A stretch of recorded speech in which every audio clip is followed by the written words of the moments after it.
വയനാട് ദുരിതബാധിതരുടെ വീടുകളിൽ പലതിലും വിള്ളൽ അനുഭവപ്പെട്ടിരിക്കുകയാണ്. അപ്പോൾ അത് ഒരു നൗഫൽ എന്ന് പറഞ്ഞ വ്യക്തിയാണ് അത് തുറന്നു പറഞ്ഞത്. അപ്പോൾ യഥാർത്ഥത്തിൽ സർക്കാർ നടത്തിയിരുന്നത് ഒരു PR സ്റ്റണ്ട് മാത്രമായിരുന്നു. അപ്പോൾ ആദ്യം തുടക്ക മാസങ്ങളിൽ തന്നെ വിള്ളൽ അനുഭവപ്പെടുന്നുണ്ടെന്നുണ്ടെങ്കിൽ ബാക്കിയുള്ള കാലഘട്ടങ്ങളിൽ എന്താവും ആ വീടിന്റെയൊക്കെ അവസ്ഥ? വലിയ ബുദ്ധിമുട്ടിലായിരിക്കും. വീടിന്റെ അവസ്ഥയല്ല, നമ്മുടെ ഇവിടെയുള്ള കുറെ ചാനലുകളും യൂട്യൂബുകാരും അവർ വലിയ കഷ്ടപ്പെടും. അപ്പൊ വീടുകളുടെ അവസ്ഥക്ക് വലിയ കുഴപ്പമൊന്നും ഉണ്ടാവില്ല. ഒരു കുഴപ്പമുണ്ടാവില്ല. ഒരു മാസം കൊണ്ട് വിള്ളൽ പറഞ്ഞോട്ടെ, പറയട്ടെ. ഞങ്ങൾ ചോദ്യം ചോദിച്ചല്ലോ, ഇനി ബാക്കി എനിക്ക് ചാൻസ്. ഞാൻ ചോദിക്കുന്ന ഒരു കാര്യം, അവിടെ യഥാർത്ഥത്തിൽ വിള്ളലുണ്ടോ? വിള്ളലുണ്ടോ? അല്ല, വിള്ളലുണ്ടോ? വിള്ളൽ ഏതെങ്കിലും ഒരു വീഡിയോയിൽ ഒന്ന് കാണിച്ചത്? വിള്ളലില്ല. വിള്ളൽ എന്ന് പറയുന്നത് എന്താണ്? അപ്പൊ നമ്മുടെ വീട്ടിലൊക്കെ ഭിത്തിയൊക്കെ എന്ന് പറഞ്ഞാൽ പറയട്ടെ ഭിത്തി ഇങ്ങനെ വിട്ടു പോകുന്നതിനെയാണല്ലോ നമ്മൾ വിള്ളൽ എന്ന് ഉദ്ദേശിക്കുന്നത്, ആണോ? ഇനി ആ വാക്ക് മാറ്റിയോ എന്ന് എനിക്കറിയില്ല. മലയാളം ഞാൻ പഠിച്ച മലയാളം വെച്ചിട്ട് നിങ്ങളുടെ അത്രയും ഈ യൂട്യൂബേഴ്സിന്റെ അത്രയും മലയാളം ഞാൻ പഠിച്ചിട്ടില്ല പ്രത്യേകിച്ച്. പക്ഷേ എങ്കിലും ഞാൻ ചോദിക്കുന്നത്, വിള്ളൽ എന്ന് പറയുന്ന വാക്ക് എങ്ങനെയാണ്? ഒരു രണ്ട് സാധനങ്ങൾ തമ്മിൽ വിണ്ടു പോകുമ്പോഴാണ് വിള്ളൽ. അത്തരത്തിലുള്ള ഒരു വിള്ളൽ അവിടെ ഉണ്ടോ? അതാണ് എന്റെ ആദ്യ ചോദ്യം. നിങ്ങൾ പൊലിപ്പിക്കരുത്, നിങ്ങൾ സത്യം നമ്മളോട് പറ, നമ്മൾ കേൾക്കാം. വിള്ളലില്ല. പിന്നെ എന്താണ്? അല്ല, നൗഫൽ എന്ന് പറഞ്ഞ വ്യക്തി കള്ളം പറയുന്നതാണ്. നൗഫൽ എന്ന് പറഞ്ഞ വ്യക്തിയല്ലേ, അവിടെ ക്യാമറകൾ ഷൂട്ട് ചെയ്ത് കാണിച്ചല്ലോ സുഹൃത്തെ.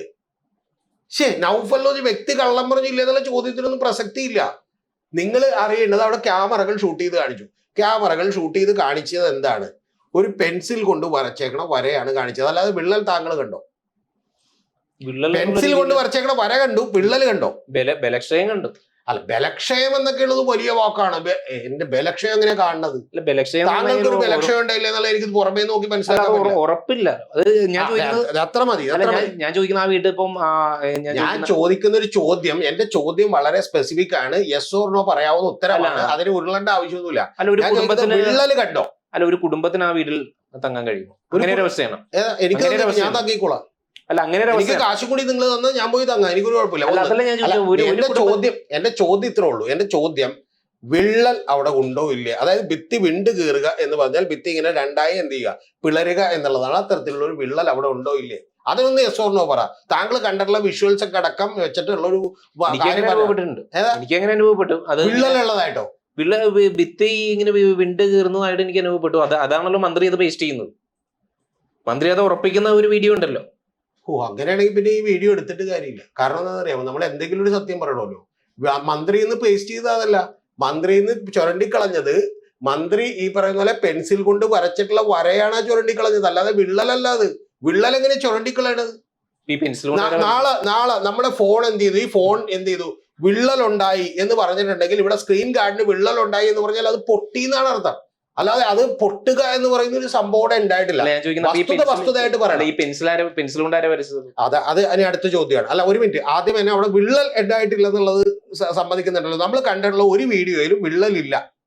അല്ല, അത് ഞാൻ ചോദിക്കുന്നത്, അത് ഈ പറയുന്ന ഓരോ കുടുംബത്തിന് താമസിക്കാൻ കഴിയുമോ വീട്ടിൽ? നമ്മുടെ ആദ്യം എന്റെ ചോദ്യത്തിന് മറുപടി പറയാം. താങ്കൾ ചോദ്യത്തിന് ഞാൻ മറുപടി പറയാന്നേ. ഞാൻ പറഞ്ഞല്ലേ, ഞാൻ പോയി താമസിച്ചോളാം, നിങ്ങൾ ഈ തന്നേക്കെന്ന് ഞാൻ പറഞ്ഞില്ല. എന്റെ ചോദ്യം, ദുരിതബാധിതരല്ലേ താമസിക്കുന്നത്? ദുരിതബാധിതർ ആയിക്കോട്ടെ, ഒരു കുടുംബത്തിന് താമസിക്കാൻ പറ്റുമെന്ന് ഞാനും എന്റെ കുടുംബം താമസിക്കാം. മറുപടി കൃത്യല്ലേ? അല്ല, ഇത് ഒരു ദുരിതബാധിതർ ഇവിടെ താമസം തുടങ്ങി. ഞാൻ ചോദിക്കുന്ന ചോദ്യം, ആദ്യത്തെ ചോദ്യം എന്ന് പറഞ്ഞാൽ, നമ്മുടെ വാർത്തകളിലൂടെ കൊടുത്തോണ്ടിരിക്കുന്ന ഒരു കാര്യം, ഭിത്തിക്ക് അവിടെ വിള്ളൽ ഉണ്ടായി എന്നാണ്. എന്റെ ആദ്യത്തെ പോയിന്റ് അവിടെ വിള്ളൽ ഉണ്ടായിട്ടില്ലെന്നാണ്. ഒരു ചാനലിന്റെ വീഡിയോകളിലും ഞാൻ കണ്ടില്ല എന്നുള്ളതാണ് വസ്തുത. ഒരു വിള്ളലും അവിടെ ഉണ്ടായിട്ടില്ല. വിള്ളൽ എന്ന് പറയുന്നത് മറ്റൊരു പ്രതിഭാസമാണ്. അതിന് മാറ്റിവെക്ക്. നിങ്ങൾ നുണ പറഞ്ഞതാണ്, നിങ്ങൾക്ക് സമ്മതിക്കാൻ ബുദ്ധിമുട്ടുണ്ട്. അവിടെ നിങ്ങൾ നുണ പറഞ്ഞതാണ്, നിങ്ങൾക്ക് സമ്മതിക്കാൻ ബുദ്ധിമുട്ടുണ്ട്. പക്ഷെ വിള്ളലില്ല. വിള്ളൽ ഉണ്ടെങ്കിൽ ഒരു ദൃശ്യം എന്നെ കാണിക്കൂ, ഞാൻ സമ്മതിക്കാം. എനിക്ക് ഗവൺമെന്റിന് ആയിരിക്കേണ്ട ഒരു ആവശ്യമില്ല. ഇനി അടുത്ത കാര്യം എന്താ, അവിടെ വെള്ളം കിനിയുന്നുണ്ടായിരുന്നു, സത്യമാണ്. അതിപ്പോ ചില വീടുകളൊക്കെ പണിതതിന് ശേഷം എന്ത് ചെയ്യാറുണ്ട്, വെള്ളം കിരിയാറുണ്ട്. അങ്ങനെ വെള്ളം പോലും കിരിയാൻ പാടില്ലാത്തതാണ് കോൺക്രീറ്റ് ചെയ്താൽ. അത് പണിതവരുടെ ഭാഗത്ത് മിസ്റ്റേക്ക് ഉണ്ട്, ഞാൻ സമ്മതിച്ചു. പക്ഷെ ഒരു കാര്യം, നിങ്ങൾ ഒരു കാര്യം പറയാൻ സമ്മതിക്കുന്നേ. നിങ്ങൾക്ക് ഞാൻ പിണറായി വിജയനെ കുറച്ച് ചീത്ത പറഞ്ഞിട്ട് പോകണമെന്നാണെങ്കിൽ നിങ്ങളിരുന്ന് പറഞ്ഞു, എന്നിട്ട് ഞാൻ കേട്ടിട്ടിരിക്കുക, എന്നിട്ട് പോകാം. അല്ലാതെ നിങ്ങൾ എന്ത് ചെയ്യില്ല, എന്നെ പറയാൻ സമ്മതിക്ക്. വെള്ളം കിനിയുന്നല്ല, ഇത് വെള്ളം കിനിയുന്ന ആരാ കണ്ടുപിടിച്ചത്? അതാണ് എന്റെ അടുത്ത ചോദ്യം.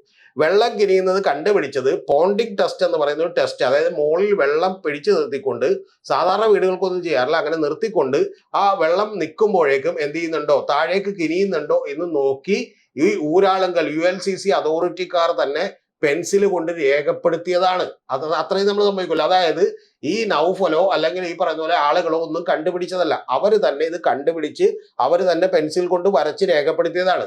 ആ രേഖപ്പെടുത്തിയതിന് ശേഷം അവിടെ ഈ പറയുന്ന പോലെ വാട്ടർ പ്രൂഫിങ്ങിനായിട്ടുള്ള മെറ്റീരിയൽ ഉപയോഗിച്ച് ഒരു കോട്ടിംഗ് കൊടുത്തതിന് ശേഷം അതിന്റെ മുകളിൽ വീണ്ടും ഈ പറയുന്ന പോലെ ഒരിക്കൽ കൂടി അറേഞ്ച് കനത്തിൽ കൃത്യമായി വാർക്കും എന്നുള്ളത് അവർ തന്നെ നമ്മളോട് പറഞ്ഞൊരു കാര്യമാണ്. ഒരു കാര്യം, നമുക്ക് വീട് പണിയാൻ വേണ്ടി ഒരു കോൺട്രാക്ടർ ഏൽപ്പിച്ചു. ആ കോൺട്രാക്ടർ തന്നെ ഒരു മിസ്റ്റേക്ക് കണ്ടെത്തി നമ്മളോട് പറയണമെങ്കിൽ ഏറ്റവും കുറഞ്ഞ പക്ഷം അതിൻ്റെ ഒരു ആനുകൂല്യമായി കൊടുക്കണ്ടേ? അത് അയാൾ ശരിയാക്കി തരുമെന്ന് പറയുന്ന ആനുകൂല്യം കൊടുക്കണ്ടേ? അത്രയും ഞാൻ ചോദിച്ചോളൂ. പിന്നെ ആ പണിതതിൽ എന്തെങ്കിലും കുഴപ്പങ്ങൾ ഉണ്ടെങ്കിൽ തീർച്ചയായിട്ടും അത് വിമർശിക്കപ്പെടണം എന്നുള്ള കാര്യത്തിൽ എനിക്കൊരു സംശയമില്ല. ഞാൻ കരുതുന്നില്ല. ഇപ്പൊ ഞാൻ കരുതുന്നില്ല. ഇനി രണ്ടാമത്തെ കാര്യം, ഒരു ഫാക്ടർ പറഞ്ഞുതരാം. വെള്ളം കിരിയുന്നത് ഒരു കുഴപ്പമായിട്ട് വേണമെങ്കിൽ കണക്കൂട്ടിയൊക്കെ കുഴപ്പമുണ്ടെന്ന് പറയാം. രണ്ടാമത്തെ കാര്യം, ഇത് ആരാ ഇത് ഉയർത്തിക്കൊണ്ടുവരണേ എന്നുള്ളതാണ് എന്റെ പ്രധാന. പ്രത്യേക രാഷ്ട്രീയ അജണ്ട. നൗഫലിന് രാഷ്ട്രീയ അജണ്ട ഉണ്ട്. കാരണം അല്ലെങ്കിൽ നൗഫൽ ഒരു കാരണവശാലും മറ്റേ മന്ത്രിക്ക് കിളി പോയതാണെന്നൊന്നും പറയില്ല. നൗഫലിന്റെ രാഷ്ട്രീയ അജണ്ടയാണ്. നൗഫലിന് രാഷ്ട്രീയമുണ്ട്. നൗഫലിന് രാഷ്ട്രീയം എന്താണെന്നൊക്കെ ഉള്ളത് സെക്കൻഡറി ആയിട്ടുള്ള കാര്യമാണ്. നൗഫൽ ഒരു കോൺഗ്രസ് അനുഭാവിയാണ്. നൗഫൽ ഈ പറയുന്ന പോലെ ആരുടെ ഒപ്പമാണ്? നൗഫലിന്റെ അടുത്ത് എനിക്ക് വേറൊരു ചോദ്യം ചോദിക്കാനുണ്ട്. നൗഫൽ നിന്നത് ആരുടെ കൂടെയാണ്? യൂത്ത് കോൺഗ്രസിന്റെ സംസ്ഥാന പ്രസിഡന്റിനൊപ്പമാണല്ലോ നിന്നത്. OJ ജനീഷ് ആണല്ലോ നിന്നത്. ആ നിന്നുകൊണ്ടാണ് ഈ പറയുന്ന പോലെ മന്ത്രിക്കെതിരെ കുറ്റം പറഞ്ഞത്. മനസ്സിലായ? ഇനി അടുത്തൊരു കാര്യം കൂടി പറയാം. മന്ത്രിക്കെതിരെ കുറ്റം പറഞ്ഞു. ശരി, ഈ മന്ത്രിക്കെതിരെ കുറ്റം പറയുമ്പോൾ നൗഫൽ ആ മുഖം ഒന്ന് ചെറുതായിട്ടൊന്ന് തിരിച്ചിട്ട് ഇപ്പുറത്തൊന്നും ഒരു കാര്യവും കൂടി ആ OJ ജനീഷിനോട് ചോദിക്കാൻ പാടില്ലേ? എന്റെ കൂട്ടത്തിൽ തന്നെ പെട്ട നിരവധി ആളുകൾ ഗവൺമെന്റിന്റെ കയ്യിൽ നിന്ന് 15 ലക്ഷം രൂപയും കൂടി മേടിച്ചിട്ട് നിങ്ങളുടെ വീട് കിട്ടുമെന്ന് പറഞ്ഞ് പോയിട്ടുണ്ട്. അന്ന് നിങ്ങൾ കൊടുത്ത വാഗ്ദാനം ആദ്യം 120 ദിവസത്തിനകം വീട് കൊടുക്കുമെന്നാണ്. രണ്ടാമത് നിങ്ങൾ കൊടുത്ത വാഗ്ദാനം ഗവൺമെന്റ് വീടുകൾ വരുന്നതിന് ഒരു ദിവസം മുമ്പ് അവിടെ വീടുകൾ ഉണ്ടാവുമെന്നാണ്. മൂന്നാമത് നിങ്ങൾ കൊടുത്തിട്ടുള്ള വാഗ്ദാനം എന്ന് പറയുന്നത് 50,000 രൂപയുടെ ഗൃഹോപകരണങ്ങൾ മേടിച്ചു കൊടുക്കുമെന്നാണ്. നാലാമത് നിങ്ങൾ കൊടുത്തിട്ടുള്ള വാഗ്ദാനം എന്ന് പറയുന്നത് അവിടെയുള്ള കുട്ടികളുടെ മുഴുവൻ വിദ്യാഭ്യാസം ഏറ്റെടുക്കുമെന്നാണ്. ഇതിൽ ഏതെങ്കിലും ഒരെണ്ണം ചെയ്യാനുള്ള എന്തെങ്കിലും ഒരു കാര്യം ചെയ്തുകൂടെ ജനീഷ് എന്നുകൂടി ചോദിക്കാൻ ഈ നൗഫലിന് തോന്നിയില്ലല്ലോ. അപ്പൊ അതൊന്നും തോന്നാതെ ഈ പറയുന്ന പോലെ ഗവൺമെന്റ് ഒരു പ്രൊജക്ടിന് എന്ത് ചെയ്തിരിക്കുന്നു, വലിയ തോതിലുള്ള പരാതി ഇദ്ദേഹം ഉന്നയിച്ചിരിക്കുന്നു. ശരി, ആയിക്കോട്ടെ. എന്റെ അടിസ്ഥാനപരമായ കാര്യം ഇത് എക്സാജറേറ്റ് ചെയ്തത് നിങ്ങളെന്ന് മാത്രമാണ്. വെള്ളം കിനിഞ്ഞു, അത് നിർമ്മാണത്തിലെ അപാകതയാണെന്ന് ചൂണ്ടിക്കാണിച്ചാൽ എനിക്ക് ഒരു പരാതിയില്ല മാധ്യമങ്ങളോട്. പക്ഷെ പ്രധാനപ്പെട്ട ഒരു കാര്യം, അവിടെ വിള്ളൽ ഉണ്ടായിരിക്കുന്നു എന്ന് പറഞ്ഞ് പെൻസിലിൽ വരച്ചിട്ടുള്ള വര നിങ്ങൾ റിപ്പോർട്ട് ചെയ്തത് പണ്ട് മറ്റേ മാതൃഭൂമിയൊക്കെ ചെയ്തതുപോലെ ഉക്രൈനിലേക്ക് മറ്റേ എന്ത് ചെയ്തു, വിമാനങ്ങൾ ബോംബിടാൻ വേണ്ടി വന്നു എന്ന് പറഞ്ഞു വിമാനങ്ങൾ കാണിച്ച പോലെ അത് ഗെയിമിൽ നിന്ന് എടുത്തിട്ടുള്ള വീഡിയോ ആണ് കാണിച്ചത്. അതുപോലെയുള്ള വീഡിയോ ആണ് നിങ്ങൾ കാണിച്ചത്. ഇത് അങ്ങേയറ്റം മര്യാദകേടാണ് ഒന്ന്. ഇനി അടുത്തൊരു കാര്യം കൂടി പറയാം താങ്കളോട്. പരാതി നിരവധി വരുവട്ടെ. അത് മുസ്ലിം ലീഗ് അടക്കം ഈ പറയുന്ന പോലെ കോൺഗ്രസ് അടക്കം വീട് കൊടുത്ത് നോക്കേണ്ട വലിയ പരാതികൾ വരും. അതിന്റെ പ്രധാനപ്പെട്ട കാര്യം എന്താണെന്ന് വെച്ചിട്ടുണ്ടെങ്കിൽ, ഈ നമ്മുടെ നാട്ടിലെ ഒരു വിഭാഗം ജനങ്ങളെ സംബന്ധിച്ചോളവും അവർക്ക് എന്ത് കിട്ടിയാലും വേണമെങ്കിൽ കുറച്ചുകൂടി കൂടുതൽ കിട്ടാമായിരുന്നു എന്ന് വിചാരിക്കുന്ന ആളുകളുണ്ട്. എന്ന് പറഞ്ഞിട്ടുണ്ടെങ്കിൽ ഇനി ഈ പറയുന്ന പോലെ കിട്ടിക്കൊണ്ടിരിക്കുന്നത്, നമ്മൾ ഒരാൾക്ക് 100 രൂപ എല്ലാ ദിവസവും വെറുതെ കൊടുത്തോണ്ടിരുന്നോ, 35 ദിവസം കഴിയുമ്പോൾ ഒരാഴ്ച നമുക്ക് പനിയായി പോയി കൊടുക്കാൻ പറ്റിയില്ലെങ്കിൽ അവൻ നമ്മളെ നേരെ ചീത്ത വിളിക്കും എന്നുള്ള കാര്യത്തിലേക്ക് തെറ്റാണെന്നേ. നിങ്ങൾ കണക്കുകൾ പറ. നിങ്ങൾ വെറുതെ വായിലൊരു നാക്കുണ്ട് എന്ന് പറഞ്ഞാൽ എന്തെങ്കിലുമൊക്കെ വിളിച്ചു പറയല്ലേ. മാർച്ചിൽ കൊടുക്കേണ്ടിയിരുന്ന പണം, വാടകയും അതുപോലെ തന്നെയുള്ള കാര്യവും മാത്രം മുടങ്ങി. അത് 18 ദിവസം മുടങ്ങി. അയ്യോ, അങ്ങനെ അങ്ങോട്ട് പറയല്ലേ. നിങ്ങൾക്ക് ശരിക്കും പറഞ്ഞാൽ ദുരന്ത ബാധിതരോട് ഒരു അനുകമ്പയില്ല. നിങ്ങൾ എങ്ങനെയെങ്കിലുമൊക്കെ മുടങ്ങി കിട്ടിയാൽ മതി. സന്തോഷമായി അല്ലേ? സന്തോഷമായി. ഞാൻ നേരെ തിരിച്ചു ചോദിക്കുന്നു, ഈ ഒരു ഒറ്റത്തവണ മുടങ്ങി. എന്തുകൊണ്ട് മുടങ്ങിയത് എന്താണെന്ന് വെച്ചാൽ ഇന്നലെ കെ രാജൻ കൃത്യമായിട്ട് അതിന് മറുപടി പറഞ്ഞു. അതൊന്നും കേൾക്കാൻ നിങ്ങൾക്ക് പറ്റില്ല. കാരണം വെച്ചാൽ കെ രാജൻ വന്നത് മാർച്ച് 31-ാം തീയതി എല്ലാ തവണയും ഫിനാൻഷ്യൽ ഇയറിന്റെ എൻഡിങ് ഉള്ളപ്പോൾ ഗവൺമെന്റ്, ഞാനിപ്പോൾ അതിന്റെ വിശദീകരണത്തിലേക്കൊന്നും കിടക്കുന്നില്ല, ഒരു അക്കൗണ്ടിൽ വന്ന പണം ആ അക്കൗണ്ടിൽ നിന്ന് മറ്റൊരു അക്കൗണ്ടിലേക്ക് എല്ലാ മാർച്ച് 31-ാം തീയതി കഴിയുമ്പോഴത്തേക്കും മാറും. അങ്ങനെ മാറുന്നതിന് ഒരു ടെക്നിക്കൽ റീസൺ കൊണ്ട് ഇവരുടെ ഫണ്ട് മുടങ്ങി. പെട്ടെന്ന് പിന്നീട് അത് പുതുക്കി കൊടുക്കാനുള്ള ഒരു ഓർഡർ ഇടാൻ പറ്റിയില്ല. കാരണം എന്താ വെച്ചാൽ ഇവിടെ ഇലക്ഷൻ കമ്മീഷന്റെ നിയന്ത്രണത്തിലായിരുന്നു ഭരണം എന്നുള്ളതുകൊണ്ട് ഓർഡർ ഇടാൻ പറ്റിയില്ല. അങ്ങനെ ഒരു തവണ മാത്രമാണ്. ബാക്കി ഫുഡ് കൂപ്പണും ബാക്കിയുള്ള എല്ലാ കാര്യങ്ങളും ജൂൺ വരെയുള്ളത് കൊടുക്കാനുള്ള ഓർഡർ ഉണ്ടായിട്ടുണ്ട്. അത് കൃത്യമായിട്ട് നിങ്ങൾക്ക് കിട്ടിക്കൊണ്ടിരിക്കുമെന്നാണ് ഞാൻ പറയുന്നത്. ഒന്ന്. ഇനി ഏറ്റവും പ്രധാനപ്പെട്ട അടുത്ത കാര്യം, ഗവൺമെന്റിനെ സംബന്ധിച്ചോളം ഗവൺമെന്റ് ഏതാണ്ട് ഒരു 10 ലക്ഷം രൂപ സെന്റിന് വരുന്ന ഒരു സ്ഥലം മേടിച്ചുകൊണ്ട് അവിടുത്തെ പുനരധിവാസ പ്രവർത്തനങ്ങൾ പൂർത്തിയാക്കി എന്നുള്ളതും ഒരു ഗവൺമെന്റും കേരളത്തിലോ ഇന്ത്യയിലോ ഇതേപോലെ ചെയ്യാത്ത രീതിയിൽ അവിടെ പൂർത്തിയാക്കി എന്നുള്ളത് ഒരു വസ്തുതയാണല്ലോ. ആ വസ്തുത നിലനിൽക്കുമ്പോൾ അടുത്ത ഭരണത്തിലേക്ക് കയറാൻ പോകുന്ന ഞങ്ങളാണെന്ന് പറയുന്ന പാർട്ടിക്കാർ പിരിച്ച പണമില്ല, പണത്തിന്റെ കണക്കില്ല, ഇതൊന്നും നമ്മുടെ മാധ്യമങ്ങൾക്ക് ഒരു വാർത്തയാകുന്നില്ല എന്നുള്ളത് എന്നെ വളരെയധികം വിഷമിപ്പിക്കുകയും അതോടൊപ്പം തന്നെ OJ ജനീഷെ പോലെയൊക്കെയുള്ള ആളുകൾക്ക് ഒരു എളുപ്പമില്ലാതെ ഇപ്പോഴും വന്ന് ഇങ്ങനെയൊക്കെ പറയാൻ കഴിയുകയും ചെയ്യുന്നു എന്നുള്ളതാണ് സുഹൃത്തെ എന്നെ അത്ഭുതപ്പെടുത്തുന്നത്. ഞാൻ ഗവൺമെന്റിനൊപ്പമല്ല, ആ ദുരന്തബാധിതർക്കൊപ്പമാണ്. പക്ഷെ ദുരന്തബാധിതർ ഇതെല്ലാം ജനങ്ങൾ കൊടുത്ത പണം കൊണ്ട് തന്നെയല്ലേ ആ ജനങ്ങൾ കൊടുത്ത പണം കൊണ്ട് മാത്രമല്ല, അല്ലാതെ ക്രെഡിറ്റ് മൊത്തം ഗവൺമെന്റിന് നമ്മൾ അടിച്ചേൽപ്പിക്കേണ്ട. ഇതിന് മുമ്പുണ്ടായ മൂലമ്പള്ളി കുടിയൊഴിപ്പിക്കലുകാർക്കും ബാക്കിയുള്ളവർക്കും കൊടുത്ത പണവും ഇതുപോലെയുള്ള ഈ പറയുന്ന പോലെ ദുരിതത്തിലായവരെ പുനരധിവസിപ്പിക്കുന്നതിനുള്ള സ്കീമിന്റെ ഒക്കെ പണം എന്താണ്? വേറെ ആരെങ്കിലും പണിയെടുത്തു കൊണ്ടെന്നാണ്? അതൊക്കെ ഗവൺമെന്റിന്റെ പണമായിരുന്നു. പക്ഷെ ഗവൺമെന്റിന്റെ പണം എന്ന് പറയുന്നത് ഇച്ഛാശക്തിയോടുകൂടി അത് ജനത്തിന് പ്രയോജനപ്പെടുന്ന രീതിയിൽ ഉപയോഗിക്കാൻ കഴിയണമെന്ന് മാത്രമേ ഉള്ളൂ. ഞാൻ പിണറായി വിജയന് നിരവധി കാര്യങ്ങളെ വിമർശിച്ചിട്ടുള്ള ഒരാളാണ്. പക്ഷെ അത് ഫാക്ച്വൽ ആയിരിക്കണം. ഈ കാര്യത്തിൽ പിണറായി കാണിച്ചത് അങ്ങേയറ്റത്തെ മാതൃകയാണെന്ന് പറയുന്ന ഒരു കാര്യമുണ്ട്. ഒരു കാര്യം നിങ്ങൾക്ക് ഇതിലൊന്നും ഒരു മറുപടി ഇല്ല. അതായത് VM സുധീരൻ വകാന്നും AK ആന്റണി വകാന്നും മറ്റേ ഉമ്മൻചാണ്ടി വകാന്നും പറഞ്ഞ് വെയിറ്റിംഗ് ഷെഡ് 25 ലക്ഷം രൂപ പഠിക്കുന്നതിൽ നിങ്ങൾക്ക് വിമർശനമില്ല. അതാണ് എന്റെ ഏറ്റവും വലിയ കാര്യം. അതൊന്നും ഇല്ലാത്തവർക്ക് ഇത് ഗവൺമെന്റ് പണമല്ലേ എന്നാണ് ചോദിക്കുന്നത്. ഇനി ഒരു വാചകം കൂടി നടത്തിക്കോട്ടെ. ഒരു വാചകം കൂടി. ഇതൊക്കെ ഗവൺമെന്റിന്റെ പണമാണ്, നാട്ടുകാർ കൊടുത്ത പണമാണ്. ശരി, അതില് പണം മുഴുവൻ ചെലവഴിച്ചതിന് ശേഷം 600 കോടി രൂപ ഇപ്പോഴും CMDFRFന്റെ അക്കൗണ്ടിലുണ്ട്. ഇത് എന്തുകൊണ്ടാണ്? ഈ അക്കൗണ്ടിന്റെ വിശദാംശങ്ങൾ ആർക്കും കിട്ടാവുന്ന കാര്യമാണ്. പക്ഷെ അത് നമ്മളെ മാധ്യമ പ്രവർത്തകർ കാണുന്നില്ല. അത് എന്തുകൊണ്ടാണെന്ന് എനിക്കറിയില്ല. ഇനി ഒരു ചോദ്യം തിരിച്ചു ചോദിക്കട്ടെ. കോൺഗ്രസിന് കിട്ടിയ പണം എവിടെ നിന്നാണ്?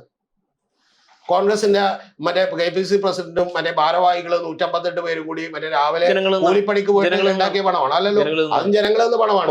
അതിന്റെ 1 രൂപ പോലും ചെലവഴിക്കാതെ അതിന്റെ കൃത്യമായിട്ടുള്ള കണക്ക് പോലും ജനത്തോട് പറയാൻ ബാധ്യതയില്ലാത്ത ആളുകൾ എങ്ങനെയാണ് ഇത്രയും തൊലിക്കെട്ടിയോടുകൂടി വന്ന് ഇത്തരത്തിലുള്ള ഒരു ന്യായീകരണം നടത്തുന്നത് എന്നുള്ളത് എന്നെ സംബന്ധിച്ച് അമ്പരപ്പിക്കുന്ന ഒരു കാര്യമാണ്.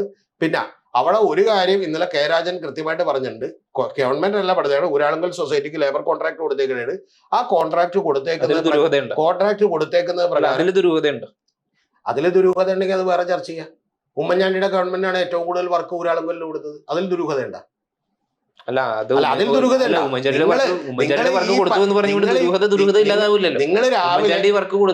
നിങ്ങൾ രാവിലെ ഏഷ്യാനെറ്റും മറ്റേ മനോരമയും മാത്രം വായിച്ചിട്ട് നിങ്ങൾ വരല്ലേ? ഏറ്റവും കൂടുതൽ വർക്ക് ഊരാളുങ്കലിന്റെ ചരിത്രത്തിൽ തന്നെ ഏറ്റവും വലിയ വാഗ്ബടാനന്ദം തുടങ്ങിയ ഒരു സൊസൈറ്റിയാണ്. വേണമെങ്കിൽ അതിനെക്കുറിച്ച് നമുക്ക് ചർച്ച ചെയ്യാം. ഞാൻ ഊരാളുങ്കലിനെതിരെ വീഡിയോ ചെയ്തിട്ടുണ്ട്, ഭരതാടനിൽ ഇപ്പോഴും കിടക്കുന്നുണ്ടത്. അതുകൊണ്ട് ഞാൻ വളരെ ഡീറ്റെയിലായി പഠിച്ചൊരു കാര്യമാണ്. പക്ഷെ ഊരാളുങ്കലിന്റെ ഒരു മേജർ ജമ്പ് അവരുടെ ഈ പറയുന്ന പോലെ വരുമാനത്തിലും അവരുടെ ടേൺ ഓവറിലും ഉണ്ടാകുന്നത് ഉമ്മൻചാണ്ടിയുടെ കാലത്താണ്. ഉമ്മൻചാണ്ടിയുടെ കാലത്ത് ടെൻഡർ വിളിക്കാതെ നിരവധി വർക്കുകൾ അവർക്ക് കൊടുത്തിട്ടുണ്ട്. കാരണം അതൊരു അക്രഡിറ്റഡ് ഈ പറഞ്ഞ പോലെ സൊസൈറ്റി ആയതുകൊണ്ടാണ്. അപ്പൊ അത്തരത്തിലുള്ള കാര്യങ്ങൾ നിരവധി ഇതിന്റെ പുറകിലുണ്ട്. അത് മറ്റൊരു വിഷയമാണ്. അതുകൊണ്ട് ഇത്തവണ ഞാനിപ്പോഴും സമ്മതിക്കുന്നു, ചിലപ്പോൾ ഒരു 10-20% കൂടുതൽ ലാഭം അവരെടുത്തിട്ടുണ്ടാവും. പക്ഷെ എന്റെ പ്രധാനപ്പെട്ട കാര്യം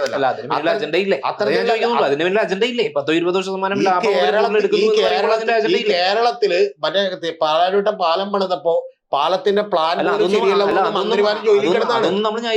നിങ്ങൾ അതും കൂടി ന്യായീകരിക്കൂ. ഞാൻ ചോദിക്കുന്ന ഒരു ചോദ്യം, ഈ കേരളത്തിൽ സിവിൽ കൺസ്ട്രക്ഷൻ വർക്ക് എടുക്കുമ്പോൾ അവർക്ക് കൊടുക്കുന്ന പണം എപ്പോഴും 1.5 കൊല്ലവും 2 കൊല്ലവും വൈകിയായതുകൊണ്ട് സത്യത്തിൽ കോൺട്രാക്ടർമാർക്ക് 20, 25, 30% ലാഭം കിട്ടിയാൽ പോലും മതിയാവില്ല എന്ന് വിചാരിക്കുന്ന ഒരാളാണ് ഞാൻ. അതൊക്കെ വേറൊരു വിഷയമാണ്. എന്റെ പ്രധാനപ്പെട്ട വിഷയം എന്ന് പറഞ്ഞാൽ ഒറ്റ കാര്യമുള്ളൂ, 20% ആരെങ്കിലും എടുത്തോട്ടെ. ഇപ്പൊ എന്റെ പ്രധാനപ്പെട്ട വിഷയം ഞാൻ പറയുന്നത്, കോൺഗ്രസും ഒക്കെ തന്നെ 100 കോടി പിരിച്ചിട്ട് എന്താണ് 25 കോടി അവരെന്ത് ചെയ്തോട്ടെ. ഇതുപോലെ കമ്മീഷനൊക്കെ പറ്റും. ഇപ്പൊ സ്ഥലം മേടിച്ചതിലൊക്കെ കമ്മീഷൻ പറ്റിയിട്ടുണ്ട്. അതൊക്കെ കുഴപ്പമില്ല, അതൊന്നും ഞാൻ ഉയർത്തുന്നില്ല. പ്രധാനപ്പെട്ട കാര്യം എന്നാലും ആ പാവങ്ങൾക്ക് എന്ത് വീട് വെച്ച് കൊടുക്കുക. അത് കൊടുക്കാതെ നിങ്ങൾ വന്നിട്ട് ഈ പറയുന്ന പോലെ എന്ത് ചെയ്യരുത്, മറ്റേ വർത്തമാനം വെറുതെ അങ്ങോട്ട് പറയരുത്. പിന്നെ ഒറ്റ കാര്യമുള്ള എനിക്ക് സിമ്പിൾ ആയിട്ട് പറയാനുള്ള കാര്യം, പെൻസിൽ വെച്ച് വരച്ചൊരു വര കാണിച്ചിട്ട് വിള്ളൽ എന്ന് പറയല്ലേ. അവിടെ വെള്ളം കിനിയുന്നുണ്ട്, വെള്ളം വരുന്നുണ്ട്, അത് തെറ്റാണെന്ന് വേണമെങ്കിൽ പറ, ഞാൻ വിശ്വസിക്കും.